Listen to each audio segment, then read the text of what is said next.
Hello viewers, welcome my another blog video. আপনাদের সামনে আজকে আমি উপস্থিত হয়েছি আমাদের গ্রামের ঐতিহ্যবাহী কিছু ফসলের কথা উল্লেখ করব এই ব্লগ ভিডিওয়ে। আমাদের গ্রামের উল্লেখযোগ্য কিছু ফসলের কথা বলতে গেলেই প্রথমে যেটা আসবে সেটা হচ্ছে কলার চাষ। অর্থাৎ আমার পেছনে দেখতেছেন আপনারা, এটা হচ্ছে কলা বাগান। অর্থাৎ আমাদের গ্রামে প্রতি বছর এই বিভিন্ন জমিতে কলা চাষ হয়, এবারেও হয়েছে, আপনাদেরকে দেখাইলাম। এটা হচ্ছে এক নাম্বার ফসল। এখন 2 নাম্বার ফসলে আমরা আসি। 2 নাম্বার ফসল হচ্ছে আমার রাস্তার অপোজিটেই হচ্ছে, এগুলো হচ্ছে আখ বা আমার যদি কুষার বলা হয়, এগুলোকে, বা গ্যান্ডারি অনেক অনেক ক্ষেত্রে বলা হয়। আপনাদের যদি আমি একটু ভালোভাবে দেখানোর চেষ্টা করি তাহলে আপনারা দেখতে পারেন, এই যে এগুলো হচ্ছে আমাদের গ্যান্ডারি কুষার বা আখ। ঠিক আছে, যাই হোক, 3 নাম্বারে যদি আসি, 3 নাম্বারে হবে, আসলে কথা হচ্ছে যে আমাদের গ্রামে কিন্তু সিজনারি বিভিন্ন ফসল চাষ হয়। 3 নাম্বারে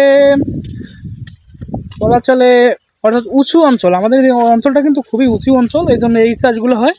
আবার দেখা যায় যে আমাদের নিচু অঞ্চলে, ওখানে নিচু অঞ্চলের ক্ষেত্রে প্রধান অর্থকরী ফসল হচ্ছে ধান।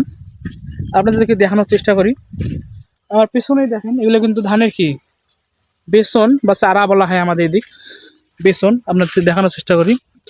অর্থাৎ আমাদের এখানে উঁচু অঞ্চলের 2টা ফসল, অর্থকরী ফসল হচ্ছে, প্রধান যে ফসল সেটা হচ্ছে কলা এবং আখ।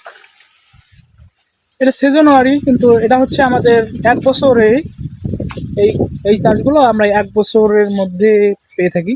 মানে কলা বলেন আর আখ বলেন, 1 বছরের ফসল। এর সঙ্গে অনেক সাথী ফসল লাগানো হয়, যেমন আমাদের রংপুর অঞ্চলে কিন্তু সাথী ফসল হিসেবে তামাক লাগানো হয়, আবার আলু লাগানো হয়, অনেক অর্থকরী ফসল আছে আর কি।